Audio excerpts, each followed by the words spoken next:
Welcome to episode 20 of Civil War Breakfast Club. I am your co-host, Mary, also known as Lucretia Polk for this episode. And I am joined by the most awesome Civil War geek I know and awesome podcast co-host, Darren Weeks.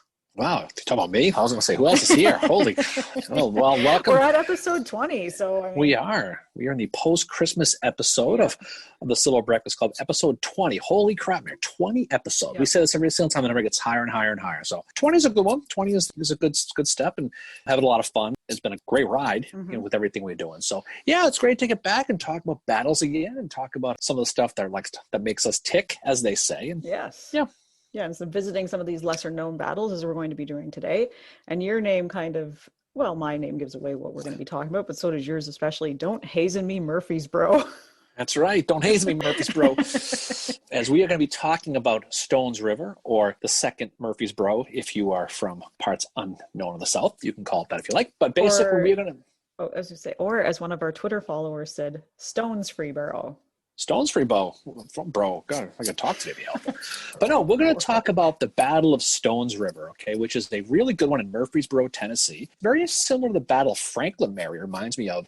Is it's one of those battles that has substantial importance, both political and militarily, that no one seems to study or talk about. Right? It's the latest possible calendar battle you can have, December 31st, 1862. It spills over for a couple of days into the new year. It's got a lot of colorful characters in it, but it's got a lot of substantial impact when you're talking about things like Chattanooga and especially Nashville. The what ifs behind this battle are something that are very, very interesting. The other thing is too, and I know we will definitely bring this up, is why this battle might not be as well known as what it should be. That definitely factors into it, sort of just the whole perception of how the Civil War is seen. It's kind of like Jaws. It's like when you yell, what was it, Barracuda, the people saying how what, and when you yell shark, we got a panic on our hands. This is like when you say Stones River, people are kind of like, what?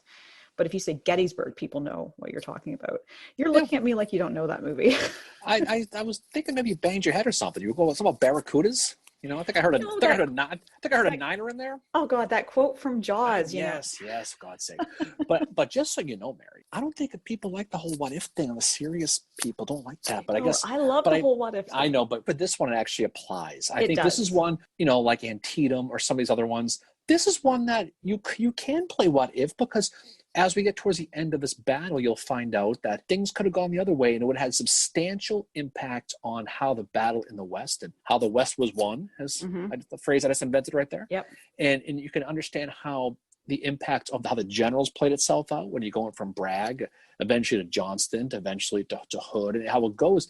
The linchpin really is Stones River when you really think about it. It is. And it's one of those battles. And as you look into some of these casualty numbers we'll get to and how much you'd like to talk about those, this is one that there are more casualties in this Battle of Stones River than Antietam, Mary. Yep. Second, Manassas. So many of those battles. Over 30% casualties combined, the highest of any battle in the Civil War for fighting casualties. This is not some little bump in the road type. This isn't a skirmish. This is a pretty important battle. It is, yeah. And it seems so, it's kind of one of the more obscure ones. The one thing I came away from it was wanting to definitely learn more about Rosecrans. This is not the Rosecrans we're going to see at Chickamauga, that's for sure. This is a completely different old Rosie, I guess, as he was called. He's an interesting dude, Rosecrans. I mean, you know what? I mean, we'll talk about him on the political side of him. Yeah. And he was kind of somebody who was a very popular guy going through, that he basically was kind of put in the corner, as you like to say. Mary, right? So put in the corner by Grant. He's certainly Rosecrans, the guy who, he's from Ohio. So, okay, well, there you go with that. West Point class of 1842. He was a former inventor, Mary. His face was burnt. I'm sure you know this, in 1859 by an oil lamp. So he kind of gave him that permanent little grin he had, like the Joker. He always had that grin, right? Yep. He was somebody who upset his family when he converted to Catholicism. He was the family of Protestants. He pissed them all off with that.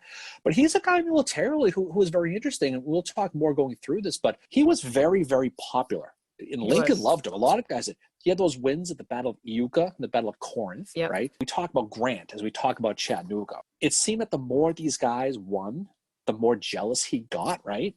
Yeah. So Grant, he had an issue with the Iuka, with that whole situation with him being drunk and going to that Cincinnati newspaper. Yeah. But Grant hated Rosecrans, and Rosecrans, frankly, hated Grant. They just He didn't like each other, you he know? did. Oh, before we go any further, though, we forgot to talk about our beverages. Oh, that's right. Speaking of, I was going to, Grant, speaking of drinking, what, that's called a segue, Mary. What are you drinking tonight? I'm drinking Surround Sound Lotus by Collective Arts Brewery, and I'm drinking it out of my General George Henry Thomas mug because General Thomas is at this battle that we're talking about tonight. Okay. I'm drinking Skyward Huckabee by Devil's Purse here on the Cape. Nothing better than a good Devil's Purse. Drinking out of my North Civil War Champions mug. So speaking of that, because they won the battle, don't want to jump ahead. Devil's Purse, Mary, can't beat that. Nope. Cannot beat that at all. So real quick about Rosecrans, right? Grant and him, this didn't get along. They just didn't. Grant obviously had issues with him because of his popularity. The other issue to Stanton hated him. Then again, Stanton freaking hated everybody, Stanton right? hates everybody. Then everybody hates Stanton. It's kind of like that show, Yep. Everybody Hates Raymond, whatever that show is, right? Is that what it was? Everybody loves Raymond. Oh, well, all right. Well, I guess that. Everybody hates Rosecrans. You go and just edit that one right out there.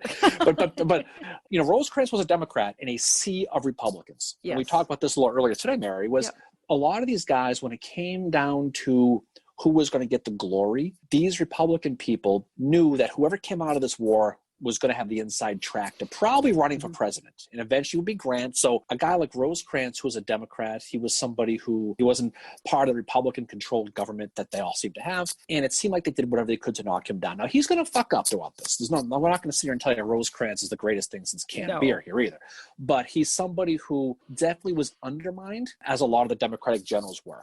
And so as we talk about this battle, you got to go back into the mindset of what was going on at the time, not just in the West, but this is where those other battles are spilling into. And the national mood and the morale of the North, it seems like whenever we do this, we're talking about the low morale of the North.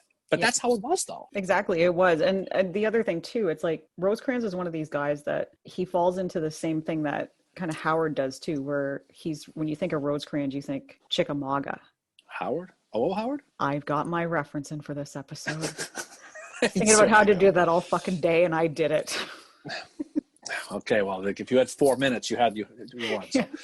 All right. He's one that if you look at his earlier career, he does have a lot of success. And as you said, Darren, he's basically undermined because he's a Democrat and Grant doesn't like him. And Grant is the ultimate victor in the Civil War. So in a way, Grant gets to write the history of it. He does. And we'll talk about that towards the end, how this whole thing goes. But just check out what's going on in the North as we get into late 1862, right? They're coming off of defeats at Holly Springs and the fiasco with General Sherman at Chickasaw, right? What a clusterfuck. Over the Vicksburg era. Not to mention Fredericksburg had just taken place about 3 weeks before that. So things are low. Lincoln really needs, we said this before all the time, Lincoln needs a win, right? Kind of like Antietam. But he needs a win because he knows that Emancipation Proclamation is about to kick in January. So the only victory he has is that small battle down there in Prairie Grove in Arkansas. And that ain't going to cut it. So he needs something. So what is he going to do? He's going to put all his hopes in that 14th Corps that's currently operating in Tennessee. He's going to hope for the best with that. They're coming off Battle of Perryville, which was theoretically a Union victory. It was a situation where it was kind of like a Mexican standoff where you've got Don Carlos Buell, who was shockingly slow, Mary. And he was going up against Bragg, and they just seem to be staring at each other. You guys just seem to stare at each other all the time. That's all you do. And so what happens is Lincoln's finally going to get fed up, and he's going to basically say, I need an aggressive guy, so I'm going to go ahead, and I'm going to bring in Rosecrans. Rosecrans is going to come in, but he's going to give him the directive, I'm going to put you in position, in command, but you better go get Bragg now, because if you don't, I'm going to pull your ass out too. So you better do it. As you said, it is called the 14th Corps. In some sources, though, you'll see it called the Army of the Cumberland. Yep. As you said, Rosecrans is going to come in, and Lincoln is basically like, you need to get your fucking ass in gear and get after Bragg. And as for Bragg, after Perryville, he has evacuated the dance floor from Kentucky because he's decided that it is not feasible for him to keep his army there because he can't feed them. As it is, they're on very low rations. So he decides that he's got to get them into Tennessee, and his plan is to get them to Murfreesboro, which is basically agriculture heartland of that area. But he's got to get them over the Cumberland Mountains.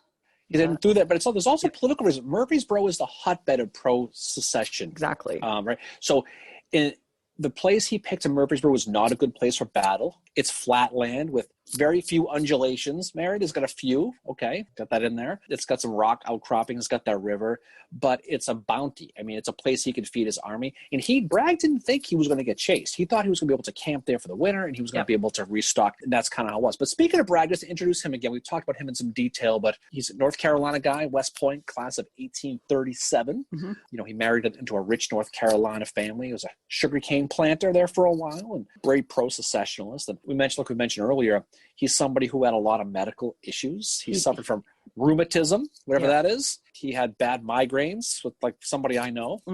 He had some hemorrhoid issues, so we got a case of the Savannahs. But because of that, he was sensitive to people, these soldiers in the hospitals. But it also made him kind of crotchety. Yeah, he was grumpy.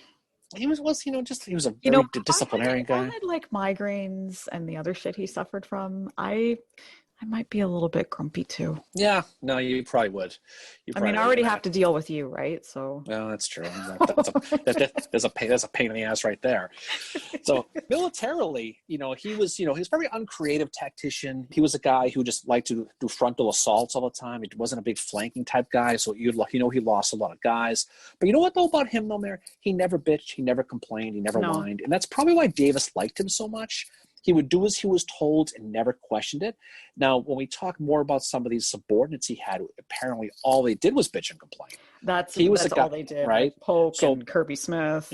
We'll talk about those guys. He had a lousy situation with that. So we'll talk about those guys, but we'll just to show the players on the dance floor here real quick. So you mentioned before the 14th Corps, or the Army of the Cumberland, as they have been recently christened by you a few minutes ago. So we'll talk about who they are. There's a lot of familiar names with this too. So very similar to Fredericksburg, the corps were split up basically into wings. Okay, the left, the center, and the right. The left wing is by a guy named Major General Thomas Crittenden, who we had a lot of fun with him. He's a Kentucky-born guy. His brother, drunk. He's a drunk. Okay. His brother George was a Confederate general, Mary, hard-drinking guy. And just like somebody I know, he gets drunk and likes to sing, apparently. He does, and one time he got drunk with his men and he sang Mary Had a Little Lamb. He did, and it made him a hero. He would go on to become governor of Kentucky down the road. His son, John, actually died with Custer, a little bighorn, which is kind of a too bad situation, but that was the case. So that's the left wing. On the right wing, he's got Alexander McCook, who is an interesting cat in his own right, Mary. So the Fighting McCooks of Ohio. The Fighting McCooks, one of the 4 Union generals fighting from Ohio to west of your point, class of 52 from West Point. A veteran of the Indian Wars. He actually taught military tactics at West Point, and he fought at Shiloh and places like that. But you know what, though? He was not a very respected guy. One of the guys we'll hear about later on, Brigadier General Samuel Beatty, called him, I quote, a chucklehead, which is a great insult to call somebody in the 1800s. That sounds like a normal one now. Yep. Sherman called him juvenile. His soldiers referred to him as Gut because of his belly. Okay, well, heard that before. That's rude. They called him Gut. But you know what? He was also another drinker, and he swore a lot, told great stories. So, fun at parties. He sounded like he would have been fun at parties because drinking, swearing. But speaking of no fun, Mary, we got to talk about the guy who ran the center, which was George all Henry business. Thomas. George Henry Thomas, GHT. So we've talked a lot about him. So Virginian. His family hated the fact that he sided with the Union from Virginia. His sister said he was dead to her. His portrait that was on the wall, they turned it around on the wall. So then when people came over, they would be like, "Oh, who's that?" And they were like, "That's my a-hole brothers fighting for the Union." That's how it was. But he was the most trusted subordinate of Rosecrans. So they got along really, really well.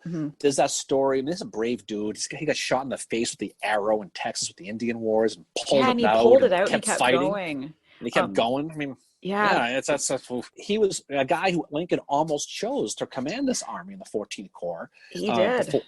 But he ultimately settled on Rosecrans. But Rosecrans at the time was a rising star. But Thomas liked him. He didn't feel slighted. This wasn't like a Hooker Burnside situation. Exactly. It's a testament to, I think, how their friendship was. And it's very similar to that of Grant and Sherman, where Sherman technically could have been in charge over Grant, but he didn't want it. When you're looking at somebody like Rosecrans and Thomas, you're looking at a friendship that was a lot like the Grant and Sherman friendship that you see later on in the world and is very famous. The way these two work together at this battle is very similar to that. And I think it's one of these friendships that doesn't get looked at too often. But I was thinking about that too when he's passed over for command, and he just kind of, he accepts it because they're friends and he respects them. And that friendship will come out later on as this battle goes. But it's pretty rare because we talked before about the rivalries and the little petty shit that goes on in these battles. And these guys seem to flip that. But as we flip the coin, Mary, on the other side, it's a little different story as we talk about these Confederate guys, okay? Yep. So we talk about Bragg, okay? And we mentioned before how all his problems are behind him. His core guys, he's going to have Leonidas Polk. We've talked about him before. And he was, going back to the whole thing again, he was a pain in the ass to Braxton Bragg, Mary. Okay, he was. And I don't mean the hemorrhoids. I mean, he just was a guy who made his life difficult. The fighting bishop. Yep, he was a West Point guy. He would later go to the Virginia Theological Seminary. He moved to Tennessee, where he became one of the biggest slave-owning people in the state. Very pro-secession, pro-slavery. Helped create the University of the South. I believe it's in Sewanee, I think that is down there. Yep. To educate the elite of the South so they wouldn't have to go to schools in the North. But he was someone who was very much close with Davis, again. But he's a guy who just didn't get along with Bragg. They just didn't get along. This is the guy who invaded Kentucky in 1861 and as a border state, and he almost flipped that against the Confederacy. It wasn't that great at Shiloh or Perryville. But he was the one who helped organize, we'll talk about this in a second, that anti-Bragg cabal, I guess you want to call it. Between him and Kirby Smith, they were the two instigators behind it. And this is very similar to what we talked about with Chattanooga, where here we are again, they're getting together behind Bragg's back to get him bumped and replaced with Joe Johnston. The other core is William Hardee, Georgian from the class of 1838 from West Point. Graduated 26th in his class out of 45, so he was right in the middle pretty much. Nothing great. Another favorite of Jeff Davis. He did write that book about a tactic. He basically stole a book from France and made it his own. He just translated it. Yeah, it was a book called Hardee's Tactics, which is the best known drilling book probably in the entire Civil. And that's actually one of the things that Pettigrew noticed about the cavalry at Gettysburg was how they would drill was from that book. So he bought the book. He didn't just write him, Mary. He wrote him. He read him too. But he was friendly with this anti-Bragg group, but he wasn't part of it. He was just kind of like that kid in high school who didn't want to piss anybody off, so he stayed in the middle, kind of like a Switzerland situation. Kind of like how I was. Oh yeah, inside that locker. Yeah. But he was also, he was kind of a guy. He liked to dress well. He liked to drink the wine, liked to socialize. So a lot of the generals looked at him as kind of like that pretty boy type thing. Yeah, which is funny because his best friend, and Simmons mentions this in the Claiborne biography, you could not have asked for two polar opposites to be best friends, Hardee and Claiborne, because Hardee is a bit of a playboy, and Claiborne is he's super shy around women to the point where he doesn't go to John Hunt Morgan's wedding, which happens during Murfreesboro, where he's like, no, I'm just going to stay back. Well, not a bad time to talk about the Confederate wedding there before we get the battle started here. Oh, yeah. So old John Hunt Morgan, who also spent some time in Ohio, unfortunately for him, he got himself married that weekend. What a time to be alive for John Hunt Morgan. Maddie Reddy. She was ready. She was ready. But yeah, interesting wedding party there. They're about to fight a battle. They didn't know the battle was coming. Yeah. But you've got the groomsmen would be Braxton Bragg, Hardee, and Breckinridge. Polk did the ceremony, and I think the only reason Claiborne was not standing up with them is Claiborne was back. He was near Franklin that night, and he was just like, no, I'm going to stay back. I'm not going to go. Well, duck weddings we don't want to go to. I can't imagine how that was.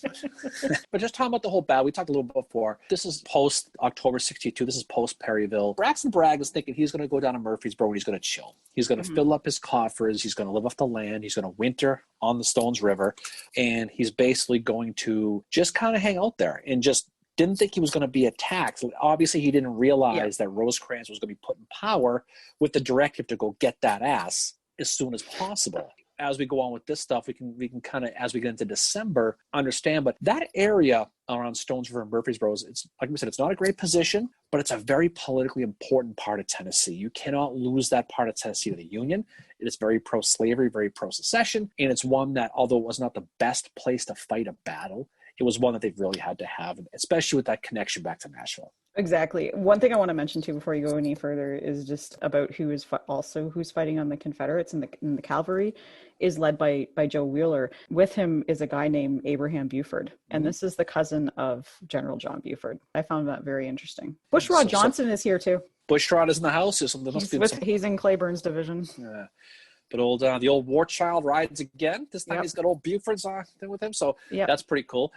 There's a lot of people, obviously on the Union side, you have David Stanley, who was riding with him, was the great Robert Minty, Mary, who was with him. Yes. As well as Louis Zahn. So they had a pretty good cavalry as well. While Bragg is in Murfreesboro, and while Rosecrans is moving down through Tennessee to come get him, he is going to have Wheeler try to pick at him and just kind of just disturb the supply lines and just try to make life difficult for them in case they come down.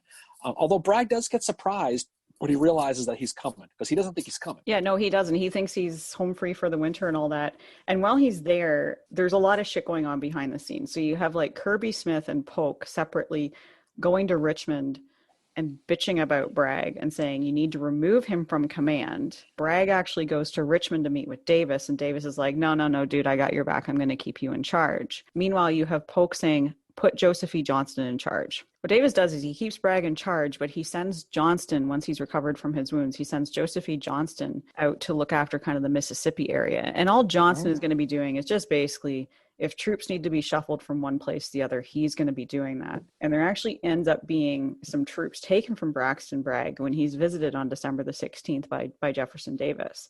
It's decided at this time that he's going to take 7,500 men from him. So he's going to lose Carter L. Stevenson's division, and he's going to go help out at what is beginning to be the Vicksburg campaign. That's a big loss, because Stevenson, we saw at Chattanooga, he was a hard-fighting guy in Lookout Mountain. Bragg was pissed. He was pissed off. I mean, Davis also promoted John Hunt Morgan. Maybe it was a wedding gift, who knows? But he got promoted during that same visit, and he smooths off all that bullshit political stuff against Bragg. Understanding the concept, so it clearly goes to show that Davis probably had no intention of thinking that there was going to be any sort of offensive from Rosecrans or Buell, because they didn't know who was in charge at that point. To take 7,500, 8,000 guys from that army and really weaken them, I mean, that's one of those what ifs we were going to talk about earlier, right? About, especially we'll see later in this battle as we get into January, they really missed those guys at that point. They really did. Yeah, and they're not really, like, compared to the Union, like, Rosecrans is bringing about, what is it, like 40,000 guys? Because he's left half of his force back at Nashville and kind of dispersed all over the place just in case something happens. Braxton Bragg is going to go into this battle with 35,000 guys. So there's a little bit of an outnumbering there, but it's pretty close. Rosecrans didn't bring his entire force, which he could have. He could have brought more men. So we hinted before Lincoln. He's pissed off at Buell for not doing anything. So he does put Rosecrans in charge with the assumption you're going to attack quick. Rosecrans does sit on his ass, Mary, after Christmas. He doesn't move, even after Lincoln tells him to, till the 26th of December, which is a couple of days ago, correctly. So he's going to march his entire three wings, the right, the center, and the left, down to Murfreesboro, Tennessee. As we mentioned before, Wheeler is going to kind of pick at them a little bit. And when Rosecrans finally does arrive, he does arrive piecemeal. He's going to set up north of the town. Bragg is going to find out he's there, because these guys are in camps, not in any sort of defensive position. So as we lead into the end of 1862, there's going to be a battle. And then a battle that the Union knew was coming, the Confederates didn't think was coming. But this time the Confederates get to play defense on their own soil again. But again, they're in a bad defensive position. They're not in a situation where it's a place that's easy to defend, and that's going to show. The two armies are basically just 700 yards from each other by the time they get set up on December the 30th. So it's not much space at all. No, there's not. Like, it's to the point where they can hear each other's bands playing music. And this is what happens on the night of December the 30th. There's music played on both sides. So the North starts off by playing Yankee Doodle and Hail Columbia, and the South responds by playing Dixie. But then what they do at the end of the night is the North starts playing Home Sweet Home, and the South starts playing along with them. The Motley Crue song? Yeah, totally. Cool. Awesome. I love that band. But I was reading the diaries. Rumor has it, Mary, that the last song they sang was Call Me Maybe. Really? That's what I heard. That's after the drinks were kicking in, they started singing that song. So did Crittenden get up and start that one? He might have. Mary had a little beer. but again, we're getting to the end of December, and they're basically in a situation where they're both poised to attack. And so Rosecrans says, okay, on the morning of the 31st, we're going to attack the Confederate right. And that's going to be his plan. Bragg says, on the 31st, I'm going to attack the Union right. So they pulled the twinsies situation. Bragg is going to plan to attack right first daylight, Rosecrans is going to attack after breakfast. So right after, you can kind of see where this is going. And the thing is like they're not like the Union is, they're preparing for this. They're preparing for what the plan is that Rosecrans has. But one of Phil Sheridan's brigade commanders, Joshua Sill, he's out patrolling, and he talks to his pickets, and his pickets are saying there's a bunch of Confederates and they're massing over there. They're going to attack us in the morning. So Sill goes back to Sheridan and he says, dude, we got a fucking problem. So they go and they talk to McCook, and McCook is basically like, fuck off, go back to bed. There's nothing there. Kind of like Sherman at Shiloh when he tells that dude, take your damned regiment back to Ohio. There are some good comparisons between Shiloh and Donelson at this battle, right? There is. Especially with the morning stuff and the breakfast stuff. And I always think of that Antietam guy with those dudes in the first Texas they didn't get a chance to eat breakfast too. But what Rosecrans wants to do is, speaking of Crittenden, he wants to send Crittenden, who was on the Union far left. He wants to send him across the river, the Stones River, which people think, Mary, is named after because there's stones in it. But it's actually named after a guy named Uriah Stone, a navigator who helped navigate the area. So there you go. So there's your trivia, right? But he sends Crittenden across the river, and he's going to help. He wants him anyway to help secure the heights and basically get on the Confederate right and basically flank them and be able to turn that right. That's what the plan is. McCook is going to be basically on the other side of the army, and he's going to basically have an idea, Bragg, is how many guys the Union have. So Bragg wants them to think that most of the army is on the southern part of the battlefield. So he lights a bunch of campfires, a whole bunch, to make it look like there are more guys there. And they're all just empty fires, okay? That bear would not have liked that situation about the campfire, but that's another story. What's going to happen is Bragg is going to have a similar plan where he's going to basically send his army across. And what he's going to do is he's going to send it first light. So before, he's going to send Hardee, his second corps, with John Wharton's cavalry around the Union right. But he's going to get there earlier. And that's really where the battle starts. That's where Sheridan, McCook says to him, there's no fucking guys there. Don't worry about it. We'll deal with it in the morning. Sheridan ends up going and readying his 5,000 man division. And it's a good thing he did because, like, spoiler alert, Sheridan is definitely the Union MVP in this battle. Yeah. Well, Hardee basically is going to take John Wharton's cavalry. He's going to want to drive deep into the Union rear. And what he's going to do is he's going to take John McNown, we call McClown today, correctly, his division of around 10,000 guys, and they're all going to attack at one time. All going to attack at once. The Union's still at breakfast. They're still in line for the, Egg McMuffin over at the Murfreesboro, McDonald's. They're going to be caught by surprise. They're going to get their line pushed back about 3 miles from the railroad. Crittenden's attack on the other side basically starts and fails. Once it gets going, Rosecrans is going to see his line, McCook, getting pushed in. So McCook comes to him and says, you got to send me fucking troops because it's fucked. Yeah, so he calls off that. McCook's line's falling apart. But then this is where Sheridan gets in, right? And Sheridan really, he gets a lot of credit for Cedar Creek, Mary. This is probably where he does his best job. I think compared to Cedar Creek, I think this is definitely where Sheridan shines. And he sees smoke the night before that could become a fire. And I think he helps to kind of put that fire out a little bit by what he does. Like, McCook is basically telling him, like, there's nothing to worry about. And Sheridan's like, fuck that noise. I'm going to worry about it. And Sheridan that day, he's riding up and down the lines of his men. And he eventually has to do that because all three of his brigade commanders get killed. He's got, including his buddy Joshua Sill.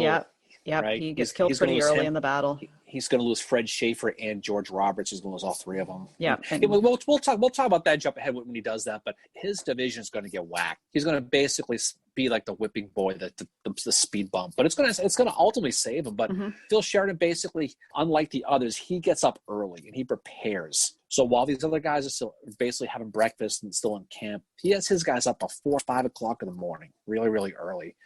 So they get up, they do their yoga, have their coffee, then they get ready for their defense.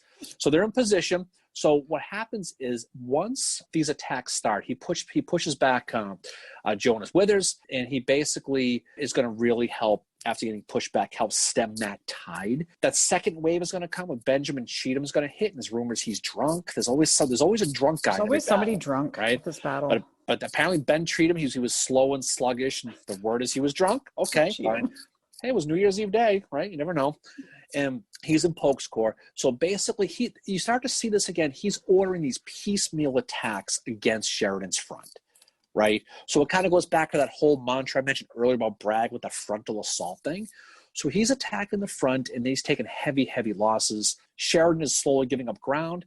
But after he holds on for about 3 or 4 hours, Mare, he just keeps holding on. He does.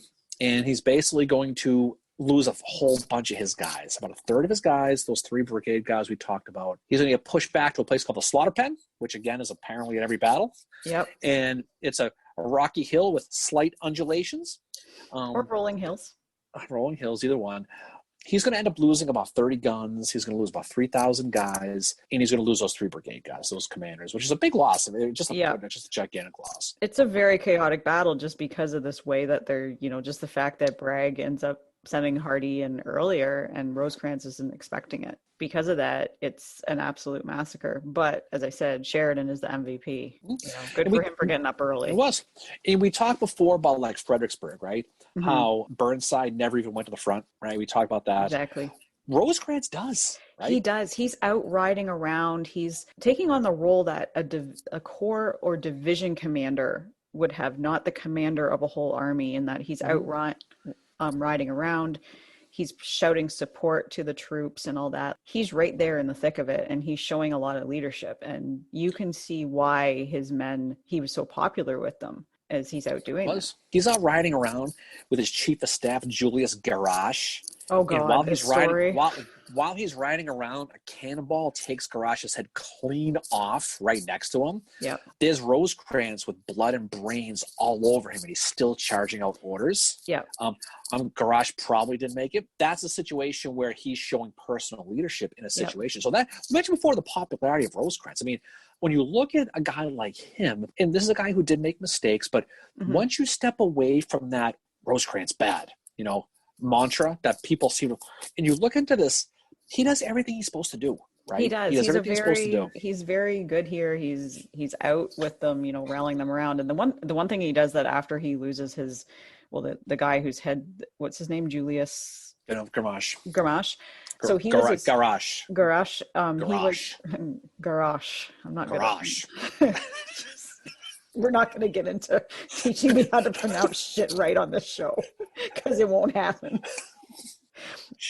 Anyway, did you just tell me to shh? I said garage. Okay. Anyway, so the dude was, he went to West Point with him, and he was his friend. He's one of the reasons that Rosecrans converts to Catholicism, so they're obviously very close. But what Rosecrans does is that Rosecrans cuts all the buttons off of his own jacket and puts them in an envelope and carries them with him for the rest of his life. He was a soldier, right? He really was. He was very affected. He was very affected by that death, even though he just kind of was whatever when it happened, but it did affect him a lot. I think when you talk about the PTSD thing, battles went on. These guys definitely lost their fastball, right? Think of a tire losing their tread. Mm-hmm. He gets through this, right? And then next thing you know, they're getting through Tullahoma's coming. Tullahoma, and then Chickamauga. And then Chickamauga. And you see Longstreet coming towards you. And by then, and you know what though? That's when he lost Chickamauga, and that was it. And then you had Grant hovering over them, just waiting to kind of take over. Yep. I think, I'm going to say, we'll talk more about these battles. I think Rosecrans did well, Mayor. He does really well here. It's skewed a little bit because he fights Bragg a lot. A battle like this, Bragg didn't do badly. No, he didn't. Right? And the thing is like this Rosecrans that I'm reading about in this battle is not the Rosecrans that sees that sea of blue coming towards him when the breakthrough happens at Chickamauga, followed by the sea of gray, and is like, fuck that, and just retreats. But studying this also made me see the friendship between Rosecrans and Thomas. And now I get that when that happened at Chickamauga, that Thomas knew exactly what to do. And that's why, because of that friendship. I think the battle fatigue and the stress and the pressure and everything. I mean, thank God. I mean, I can't imagine going through this where you're losing people. You watch your chief of staff get his head blown clean off right in front of you. That same thing happened to Sherman at Battle of Shiloh. He was out riding around in the morning. But they sewed his head back on though, because I saw he was late because he made that march later. So no, I know, but I mean. But the point is how much can a person take? Exactly. Right? How much watching people you're in charge of be killed en masse because of your decisions? Yeah. Of course. I mean, that's why there's a shelf life for these guys. That's why these guys don't last that long. But, looking back at this whole thing again, basically Rosecrans is in a situation. He's riding along. He sees Garrosh get his head cleaned out. Now this assault's going on. Sheridan is beating the beating the pulp out of these Confederates too. Mm-hmm. I mean, he's getting pushed back, but he's defending. So, Polk finally says, something, this ain't going to be. So he finally tells Cheatham and Withers to just stop. Yep. Okay. Sheridan's going to fall back to organize. And this is kind of a mistake he makes, though, is he falls back to catch his breath. And this is where Cleburne takes advantage. Yeah. Cleburne here is absolutely relentless. Much as Sheridan is the MVP for this battle for the Union, Cleburne is the MVP for the Confederates for this battle. So you have both MVPs. They're going to go at each other in this battle. Yep. And his men, like Cleburne's men, are going over terrain that is very difficult. So there's limestone rocks, there's cedar trees, there's like things sticking out from the ground and all that. And they can't. Are there clowns? There might be. Well, there's McClown, as we talked about. And Cleburne said, like, this is earlier in the morning. So this is like around 9:00. Like Cleburne said afterwards that the fight was short and bloody, lasting about 25 minutes when the enemy gave way. Yeah. And finally at 9:00, Cleburne's got to stop and reorganize. And then he's told by Hardee to push the enemy and don't give him time to rally. And this is when Cleburne almost makes it to the Nashville Turnpike. Well, this was the mistake they made, the flaw in the game plan, Yep. the pain in the ass with this whole thing, right? Was one of the things that they were so focused on with having guys like Wheeler, the war child, right? Yep. Is destroy the communications, the supplies. So if the Union has to retreat, they got to go to East Tennessee, and they're going to be cut off from the supplies, and they're going to be cut off from Nashville, and they got them. They're driving this army right towards the communication hub, the National Railroad. Yeah, they are. And what that's doing is it's allowing the Union to basically have a small, tight defense around their target. So there's no way they're going to get away from there. So that instead of driving them away from the railroad, their target, what they're doing is driving them towards it. And this is the one. And this isn't just on Cleburne. This is because that's where Sheridan happened to fall back. Exactly. But what it does, it's if you're trying to get someone away from the capture of the flag, you don't push them towards the flag. And that's what Bragg and what these Confederates did. Ultimately, it's going to be what their big failing is, their big mistake with this. But it was a huge way this whole battle played out. Well, but this was something, too, that it's like they almost had it. And it's very much like what happens to Meade at Fredericksburg. Like when he broke through Stonewall Jackson's lines and he doesn't have backup. This is what happens to Cleburne. And Cleburne said in his after-battle report that he was almost on the Nashville Turnpike in the rear of the original center of Rosecrans's army, sweeping with their fire the only line of communication with Nashville. But it was not after 3, and my men had little or no rest the night before. They had been fighting since dawn without relief, food, or water. And that's when Rosecrans brings in reserves. And Cleburne's men just have to retreat because at some point, and you see this happening at Antietam, and this is what happens with Meade's men at Fredericksburg. You can't do it anymore. Do you know what the Confederates, at that very moment you just talked about, Mary, who they could have used right there? Carter Stevenson. Yep. Right? That's why sending them to Vicksburg was the mistake. At the very moment, Cleburne needed the most, he ran out of guys. It's like so many of these battles, they missed that one, they lacked that one division. It's like Pickett's Charge, the PPT, right? They missed that one division that can put them over the top. So when Cleburne exploits that gap, and he's going to have to fall back because he's running out of steam, that's when he misses Stevenson. And that's on Jefferson Davis. Exactly. And that's exactly what, like, Hardee says that in his after-battle report. He says, if at that moment a fresh division could have replaced Cleburne's exhausted troops and followed up that victory, the rout of Rosecrans's army would have been complete. So I can't imagine, like, you're that close. You're that close to getting that road to Nashville. Mm-hmm. The other mistake he did that Bragg made that I am going to put on him, though, is he was afraid of Rosecrans attacking where Bragg was. Mm-hmm. Okay. So he kept Breckinridge on the other side of the river. And when he couldn't, and that attack was never going to come, at least he didn't think it was going to come, he could have used those troops and put them towards the primary part of the battle. So really you have two gigantic forces that he held back. One that was not his own fault, but one was his. But at the end of the day, you run out of numbers and you realize you have people on the dance floor that aren't dancing. right?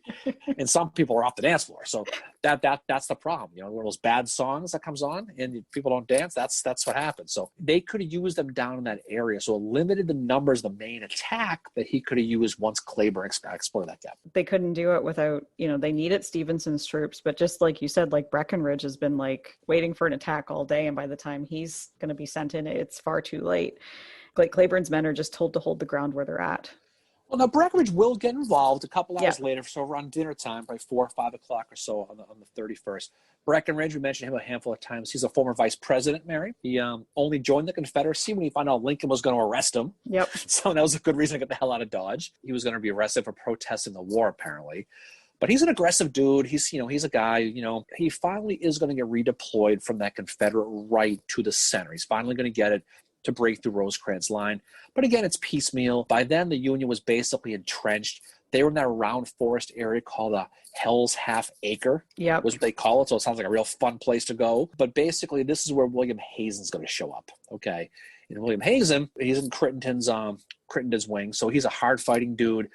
He's going to basically push Breckinridge back. And because Breckinridge has those half-assed attacks, those piecemeal attacks, he's finally going to get reinforced by Polk, but he's going to get pushed back over and over and over and over and over again. So as the day ends on December 31st, the final day of a bloody 1862, the Union's going to find themselves basically bloodied and bruised, but they're still breathing. And this is going to go into the nighttime. So this is going to end the first day's battle at Stones River. Irving Buck, who was Claiborne's aide-de-camp, he wrote that Claiborne's troops felt that they had won a victory, the fruits of which had been lost from no fault of theirs. So Claiborne nobody is blaming him on what happened at all. And that's evident in what Hardy writes, what's evident in what Irving... Just you and Claiborne. Hey, I'm just saying, just so you know, it wasn't Claiborne's fault.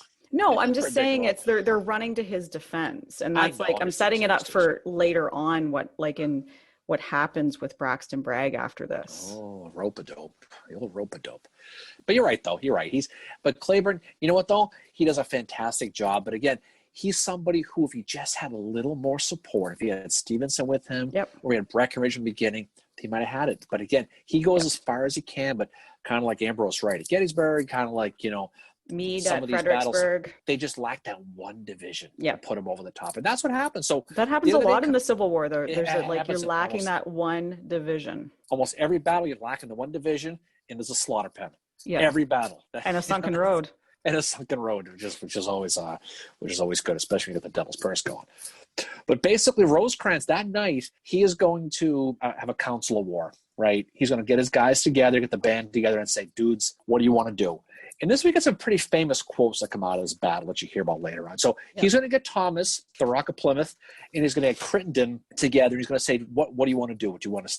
And you know what's so funny, though, is Meade gets criticized for this at Gettysburg, right? And there's almost so many battles like Rosecrans has these councils of war, and you never hear it except for Meade, but that's another story. So there's one for Gelzo for you right there. But he pulls them together and says, guys, what do you want to do? We're bruised, we're battered. Both Thomas and Crittenden want to stay and fight. Thomas has that great quote, I just know you're dying to say. Yeah, this army does not retreat. Right. But then he goes, but there's no better place to die. Yeah. So talk about a passive-aggressive comment right there. It's like, I'm not making this decision, fucker. You're the commander. We are not retreating, but we're probably going to die. And so, but they obviously decide not to give away the ending here, but obviously they decide to stay. So Bragg, he's sitting at he's sitting back in Murfreesboro, and he's thinking, okay, I've got them where I want them. I've got this one. This is where, this is very similar to Beauregard at Shiloh, Mary. Mm-hmm. Where he's going to sit there and he's going to telegraph Jeff Davis and say, and I quote, the enemy has yielded his strong position and is falling back. We occupy the whole field. God has granted us a happy new year. So he thinks he thinks Rosecrans is about to evacuate the dance floor, Mary. He thinks they're retreating. And he's getting some bad intel too. Because Joseph Wheeler, who, if you remember, the war child, is around the backside as I'm pointing. So I don't know where I'm pointing. He's at the back door, is he? He's the back door, right? But he's the back door, exactly. He's going to take him from the rear. And he is basically going to – and he sees the wagons of the injured leaving. And he's going to mistake those wagons for troops retreating. So he's going to report to Bragg that the Union's retreating. So Bragg's on a full assumption that these guys are out there going back and we've won. So when he telegraphs Davis, this isn't a going to take their shoes situation. This isn't a bravado thing. He really thinks it because the information he's getting. So at the end of the day, December 31st, you have a situation where both generals are sitting in their camps thinking they've won the battle, which is rare, right? Mm-hmm. How often does that happen? But that's what they're both thinking. But they're going to be surprised on New Year's Day when they wake up the next day. Well, when Bragg wakes up and he's like thinking they're gone, and then he sees this line of blue and he's like, fuck. He'd probably been like, fuck y'all. You know, so he wakes up and he's surprised to see Rosecrans obviously still there. So this is when Polk says, dude, we gotta get the fuck out of here. This is bad form. Someone's got to say rabbit on the first of the month, I think, because they get some bad luck right at the beginning. And Bragg is like, fuck off, Polk, we're not leaving. No, he's like, we're staying. I got these medical issues. I can't get up, so I'm staying right here. Orders Breckinridge to basically, well, first, before he does, Rosecrans, he's going to renew that first day's assault. He's going to send a guy named Horatio Van Cleve, a great Starbucks cup name, by the way, right there. That is. For future, just future reference. He's a guy in Crittenden's army. Now, Cleve is not going to be there because Samuel Beatty of the Chucklehead fame is the one who's going to take over for this in this situation. So they're going to cross the river and they're going to get up across. Bragg is going to see it, and he's going to send Breckinridge to basically go take care of Samuel Beatty. Now, this is where it gets really interesting. So Breckinridge knows this is a bad idea. This is a bad idea at Gene's commercial right here. Because the reason why is he knows Beatty's on that hill east of Stones River, and he's got a guy named Captain Mendenhill who has a beautiful, beautiful situation set up with 45 guns on this field, the cannon, okay? I would say after East Cemetery Hill at Gettysburg on July 2nd, this is probably the most impressive artillery setup probably of the Civil War, in my opinion. So he has this whole field, kind of like Fredericksburg, where a chicken couldn't cross the field. Yep. He has the whole field set with his pendulum hoss and his ordnance glasses, the whole deal on these guns. They know, right? This is for real. They're going to basically command this position with 45 guns. So Breckinridge, got to do what you got to do. So he's ordered in, he's going to go, and within an hour, they are going to get crushed. They're going to get their asses kicked by this artillery. He's going to last, like this 45 minutes to an hour. They're done. 1,000 guys gone. You've got that situation where you got those dudes from Kentucky, those Kentucky guys, they get slaughtered. The Orphan Brigade. The Orphan Brigade. And Breckinridge is crying. He's saying, my poor orphans, as he's watching these guys get slaughtered. And he argued with Bragg about that. And he said, no, they're going to be up there. The Union's already there. And Bragg's like, I know they're fucking not. So go in. You can't. Bragg's like, I have given an order and expect it to be obeyed. I think because he'd already sent that telegram and he didn't have that email retrieve, you can delete it. So he's like, shit, I said we won this fucking thing. We got to deliver. We have to deliver. So it's like, because we still have a beer garden in Shiloh and Corinth. I can't. So he basically knew he had to do it. So we had to be aggressive, but they just get their asses kicked. And that's pretty much, the day kind of ends and there's not much going. January 3rd comes, so a couple of days later now, and Rosecrans is starting to receive reinforcements, right? Yeah. So he's getting more soldiers, he's getting supplies. So right off the bat, Wheeler, has failed because he had one job, didn't do it, right? At this point, most of Bragg's subordinates are saying, dude, this is over. We got to go. Let's get the hell out of here. Yep. So finally that night around 10 o'clock, Bragg says, you know what? Roll them up. Let's go. So they head to Tullahoma, which is about 40 miles south. And then it brings up that question with Bragg, right? So did he lose nerve, right? Or did he listen to his generals and agree with them? Knowing his generals couldn't stand him, was it a situation where he knew this was lost? Or, you know what I'm saying? Or did he feel like they were setting him up? That's where the politics comes in, right? I think he felt like he was being set up, right? Because he, after that happens, the press completely is relentless on Bragg, rightly so. I mean, he's the reason this battle's been lost. But he writes this letter to all his commanders, basically saying, can you back me up? I'm being bashed in the press. Can you say that you agreed with the retreat and all that? Hardee gets this letter. Claiborne gets this letter. Polk actually doesn't get the letter because he's not there. No, the stamp must have fallen off. Yeah. But Breckenridge gets the letter. The responses, other than Breckenridge's, are all pretty much the same. yeah, he's hoping to get that "Can I get an amen?" Yeah, or no, Cheatham. I'm response. sorry, Cheatham is the one that Cheatham, doesn't. yeah. Yeah, Cheatham. And Claiborne teases him about it for the rest of his life. I think in that situation, the fact that the supply lines are starting to get reinforcements, and so he finally leaves. You look at the body report on this one: 24,000 total casualties, 13 U.S., 11 for the Confederates. It's a bloody. We mentioned before, there's 36% total casualties for the entire combatants, which is the highest in civil history. Yeah, it's the highest percentage when it comes to casualties and all that. And so you're right. So you're going to see Bragg head off to Tullahoma, which he'll be fighting a battle down the road. Okay, we'll be hearing about Tullahoma here soon. This is where the politics starts, right? The post-battle stuff. So in the North, it's hailed as a big, great victory. It raised hopes in that part of the middle west part of the country. A lot of the anti-Lincoln sentiment was kind of settling a little bit now, because okay, fine. Basically, Rosecrans is getting national recognition at this point. He's a hero. Even Stanton says he did a good job. Holy shit, right? Praise from Caesar. He gets a little pub. But again, what happens at that point, and this is where Lincoln kind of misses a little bit, right? They realize the bloodying, Rosecrans does, that they took, right? He and David Stanley, his cavalry guy, agree. We got to stay here and rest these guys, okay? Because these guys just got their asses beat. We won, but this was brutal. We're getting supplies. Let's just stay here, reform, catch our breath. It's wintertime, winter quarters. But again, so he doesn't pursue Bragg. And that's been the repeating thing over and over and over again with Lincoln, is you win a battle, but you don't pursue and don't finish.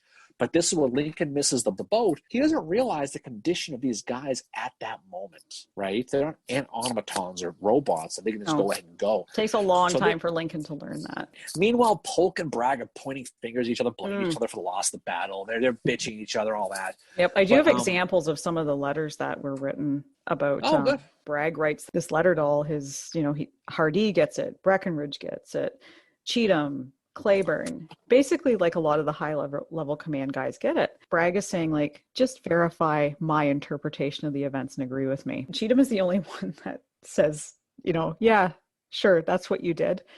But Hardee says, like, I feel that frankness compels me to say that the general officers are unanimous in their opinion that a change in the command of this army is necessary. In this opinion, I concur. And Breckinridge basically says the same thing. Like, they entertain the highest respect for your patriotism. It is their opinion that you do not possess the confidence of the army to an extent which will enable you to be useful as its commander. In this opinion, I feel bound to concur. And Claiborne says, they unite with me in personal regard for yourself and high appreciation of your gallantry and patriotism, and in conviction for your great capacity for organization.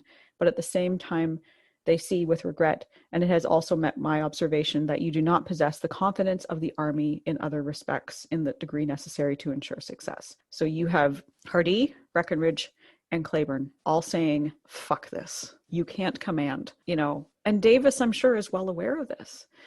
So what you're looking at here with the Army of Tennessee is something that is going to rear its ugly head again at Chickamauga. Chickamauga was not the first time a petition happened. Chickamauga is not the first time this drama happens. But if you think if these letters had been said of any commander in the Union Army, he would have been gone. The Northern Army had a lot less. Lincoln had a lot less tolerance than these guys did. Yeah, Davis is like, dude, you can stay in. Don't worry. Well, I think Davis liked yes, man. To be honest, man, I think he liked the fact that Bragg didn't bitch. He didn't complain. He did his job. He obviously had all kinds of issues. He was far from, we're not going to sit here and convince anybody Bragg is anything, but because he was a train wreck. But he had his moments, right? And he had his moments at Chickamauga, right? He really didn't do badly here. I think this battle would have been a lot different if Davis didn't take Stevenson from him. I think that's a big loss. Now, you can blame for Breckinridge for holding his guys, but he didn't know where the attack was coming from. But you take away, 8,000 guys.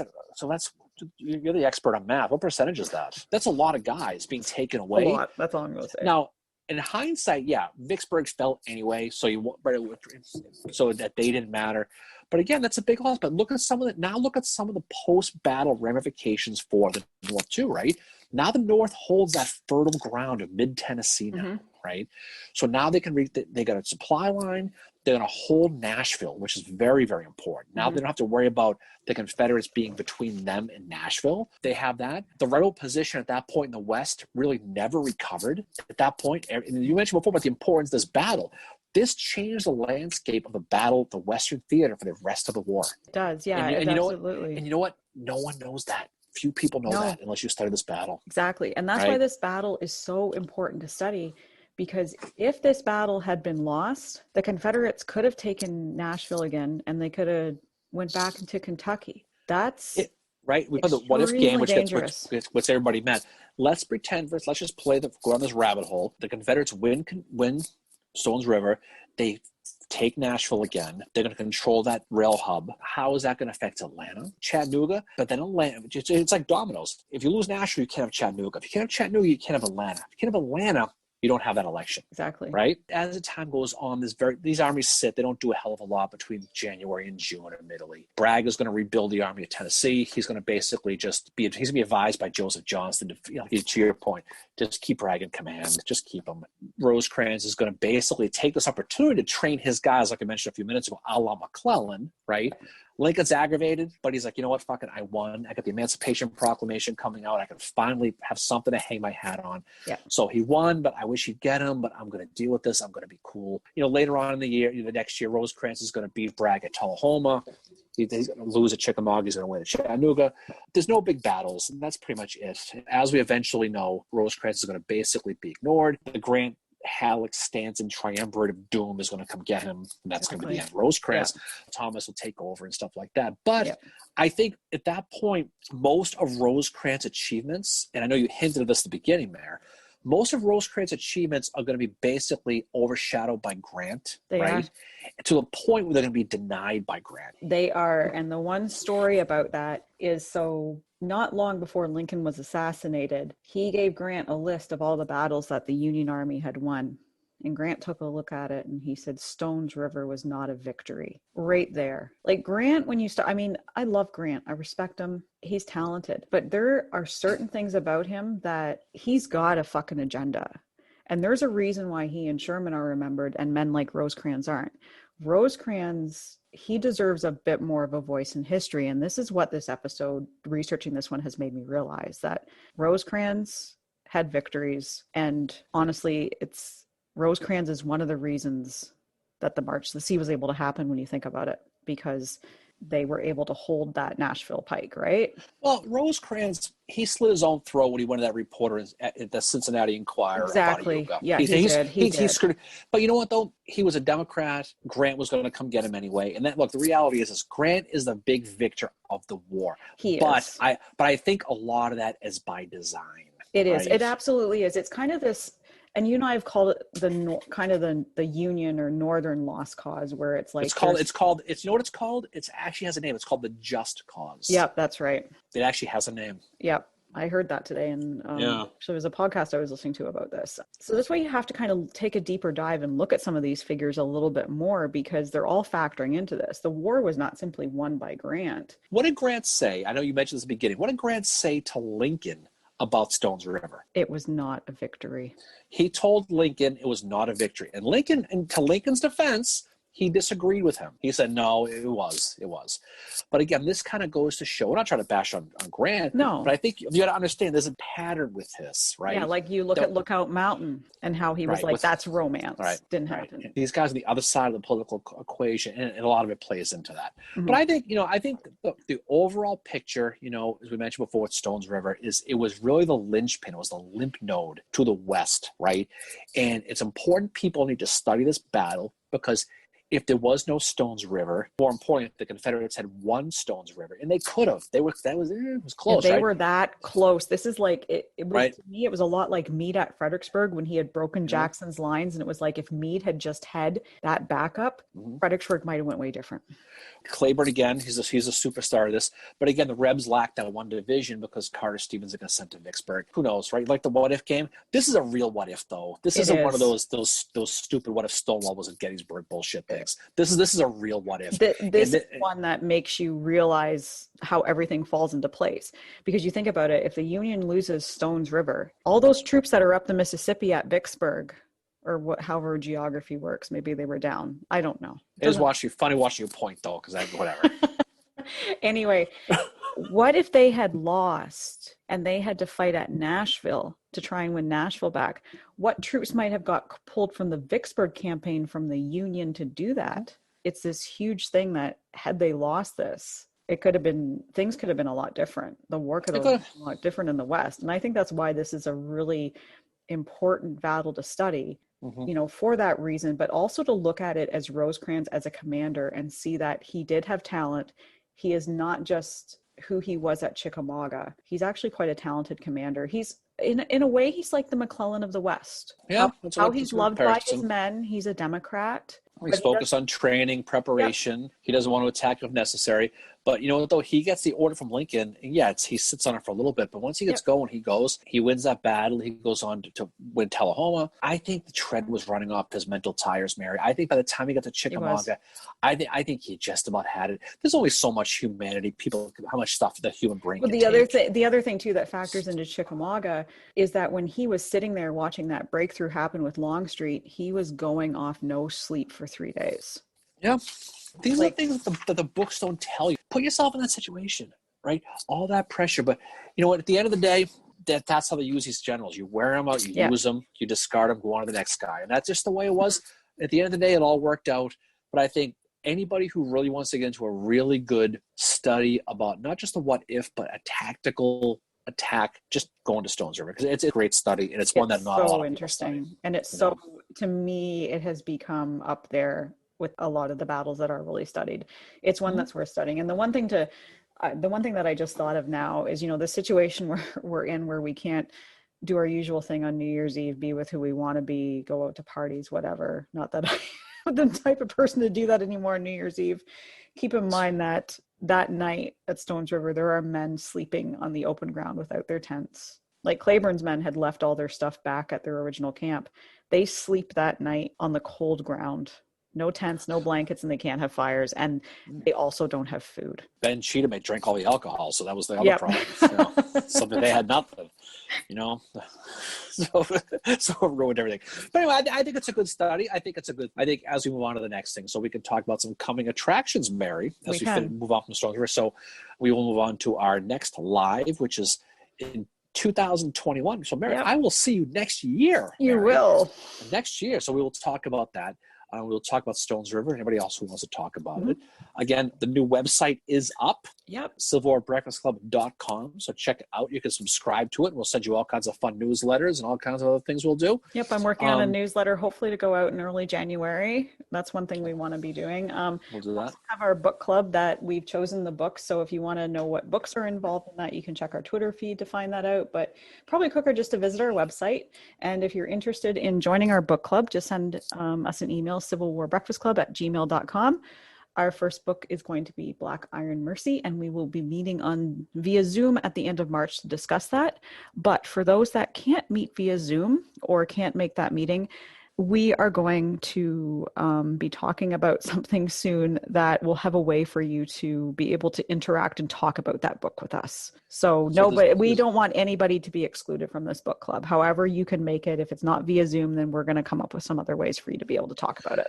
Yeah, and we've had a lot of people sign up for this. I think it's going to be a good one. So read the book. It's a great book by Eric Schleinlein. I think I pronounced his last name. I feel bad for pronouncing his last name, but I just can't. It's like you with Massachusetts. I just can't say it. Massachusetts? Ooh, not bad. But I think it would be a lot of fun. So Mary, I think this was a great time, a great discussion as always. Always fun to talk about Claiborne and all your favorite heroes. Somehow you even got Howard involved, which I don't know how you did that, but you got him involved. So anyway, next discussion will be next week, and we are talking about... I think we're either doing Mud March or Chickasaw Bluffs. We're either in the Eastern or the Western Theater. I didn't mean to catch you off guard. I just assumed you knew since you actually made the coming attractions list. I figured you probably know. I know, and I'm like, my brain is fried for something. Give you too much credit for that. But I promise you. Oh, stop! I promise we will be doing another one next week. So whatever it's going to be. So we'll check out the coming attractions too. We'll all find out together. So what we're recording next week. So good stuff. So Mary, again, the pleasure. I hope you had a great Christmas. Hope you had a great couple of days, couple of time off, everybody. Hope you had a safe time. So By the time this drops, it'll be a new year. I know everyone's so sad to see 2020 finally go. Yeah. We are on to 2021, as a football coach in my area likes to say, from a team that I will not mention right now because I'm not happy. But we will talk about some new things going into 2021. So any final words from you, The one thing I Dairy want, Queen of Kincardine? the one thing I wanted to say is that when Bragg woke up on New Year's Day, 1863, and saw that blue line of Union men, he totally got 2020'd. Ooh, wow. And then he got savannah'd. Because he said that, he's like, it's a happy new year indeed to Davis. And he wakes up in the morning and he's like, fuck. Ah, well. He got 2020'd. Poor Braxy. But anyway, so we will catch up with you all. Thanks for watching this. Hope you enjoyed it. And we appreciate, as always, all the support. So forward to talking to you soon. And have a great new year when we'll see you at the live on Saturday, Mary. Yep. See you all later. Peace out. Bye.